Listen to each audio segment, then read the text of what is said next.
Drage sestre in bratje, na velikonočno jutro se torej v evangeliju srečamo z Marijo Magdaleno, s Petrom in še tistim drugim učencem, kot ga opiše evangelist Janez.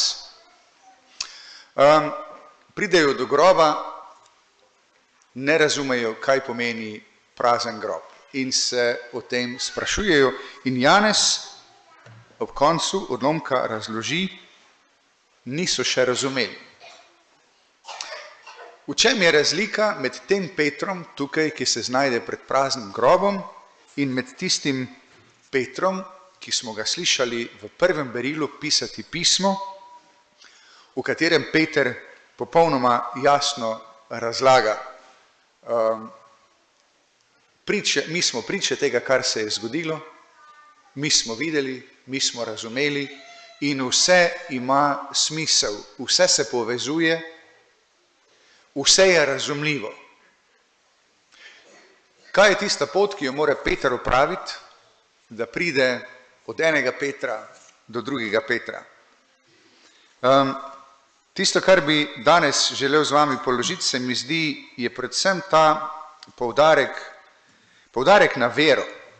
Kaj je tisto, kar nam, kristjanom, vera lahko da? Velikokrat lahko slišimo, da bi vera morala biti slepa, neodvisna od tega, kar se nam zgodi, tega, kar vidimo, tega, kar z razumom spoznavamo. Vera je od tega neodvisna in človek bi moral verovati na slepo. Ampak se mi zdi, da nam dogodki, ki jih danes obhajamo, ki se jih danes spominjamo, nekako odpirajo oči, predvsem zato, da je pri veri pravzaprav, da gre tudi za ene vrste razumevanje, da gre za ene vrste branje resničnosti. Vsak od nas ve, da je mogoče enak dogodek interpretirati na zelo različne načine. Da morda dve osebi, ki sta bili vpleteni, ki sta doživeli isti dogodek, boste imeli popolnoma različno razumevanje, različno branje te resničnosti, različno branje te izkušnje.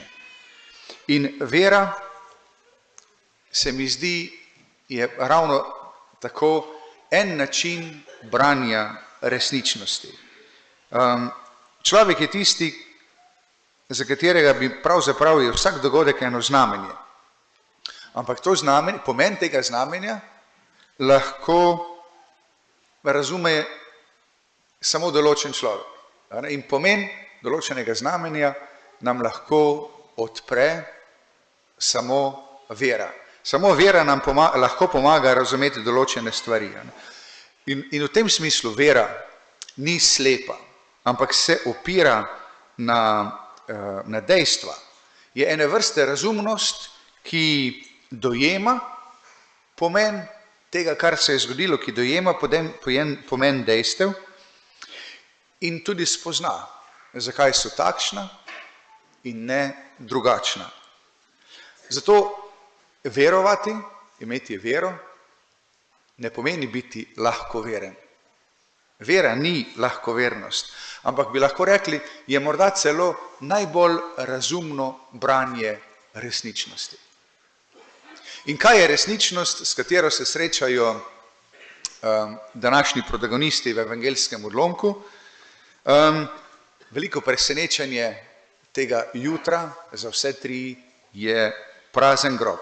Kako to, da Gospod, ki so ga tja položili pred 2 dnevoma, kako to, da ga ni tam? Po vsej logiki bi moral biti. Nikoli se še ni zgodilo, da bi po 3 dneh grob bil prazen. Ja, po tolikih in tolikih 10 letih, morda 100 letih, je nam razumljivo, da lahko telo strohni in da je morda grob tudi prazen, čeprav hkrati vidimo tudi, koliko prazgodovinskih grobov še vedno lahko odkopljemo in so tam še ostanki. Tukaj je pa 3. dan zjutraj grob prazen. Kaj to pomeni? Lahko razumemo, da se ti trije protagonisti dejansko tudi vprašajo. Tisto, kar bi moralo biti pravzaprav najbolj gotovo v naših življenjih, tega ni. Smrt, ki čaka vsakega, se zdi, kot da je tukaj odpovedala. Tista največja gotovost. Če se vsi nekako imamo občutek, da smo se rodili bolj ali manj po naključju, vsi vemo, kaj nas čaka na koncu življenja. Vsakega od nas. In če smo malo črnogledi, bi lahko rekli, ljudje se delimo samo na tiste, ki so že umrli in tiste, ki še bomo umrli. Samo dve vrsti ljudi sta na svetu. In ta gotovost v to, da je grob kraj, kjer se bomo prej ali slej vsi srečali, kjer bomo vsi zbrani, vsi nekako enako poraženi, vsi plen smrti,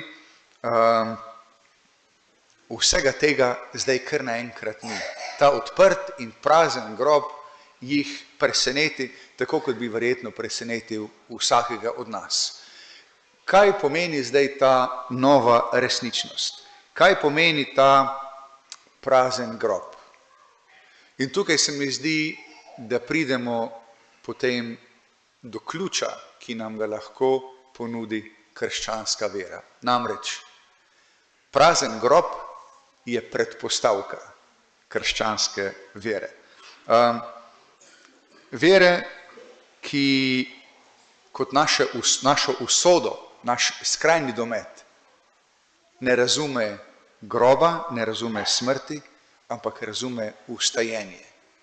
In v tej luči vse razume, vse razlaga in vsa znamenja na nek način tudi potem lahko interpretira.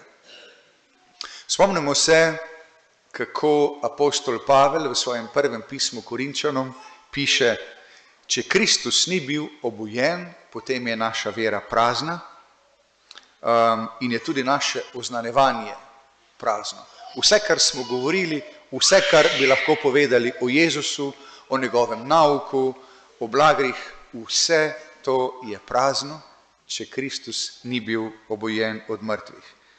In pravi Pavel naprej, kdor zanika vstajenje na splošno, zanika tudi vstajenje Božjega Sina, prvega med brati. In pravi Pavel še naprej, če samo zaradi tega življenja, tukaj, to stranskega, zemeljskega življenja, zaupamo v Kristusa, pravi, potem smo med vsemi ljudmi najbolj pomilovanja vredni. Vera je tista, ki nam pomaga razumeti, da Bog, ki ljubi življenje, ne zaničuje ničesar od tega, kar je ustvaril. Ker je vse ustvaril zato, da biva. In tisto, kar je pri smrti, ki je dejstvo našega življenja, morda najhujše, ni smrt sama, ampak je to, kako mi to smrt pojmujemo. Njeno želo, tisto, kar nam zastrupla življenje, to ni smrt sama, ampak je greh. Iz greha pa se porodi strah. Namreč, če jaz v svojem življenju iz samega sebe, iz mojega ega, iz mojega življenja naredim Boga, naredim smisel življenja, konec in začetek vsega, ja, potem je smrt za mene konec vsega. Konec vsega, za kar sem si prizadeval, konec vsega, kar sem gradil. Krščanska vera se mi zdi in dogodek današnjega jutra, ki ga proslavljamo, pa je v tem, da razumemo, da čeprav smo ljudje omejeni in s prostorom in s časom, da to ni nujno nekaj slabega. Ampak da je tisto, kar je meja mojega prostora, tam, kjer se jaz srečujem z drugim, da to ni kraj boja, ampak je to kraj srečevanja. Samo zato, ker sem jaz prostorsko omejen, lahko srečam nekoga drugega.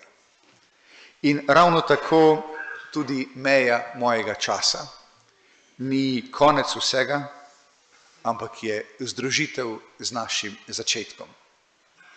je vrnitev tja, odkoder smo prišli, je vrnitev v tisto varno očetovo naročje, iz katerega izhajamo, iz katerega smo se vsi rodili in po katerem vsi hrepenimo.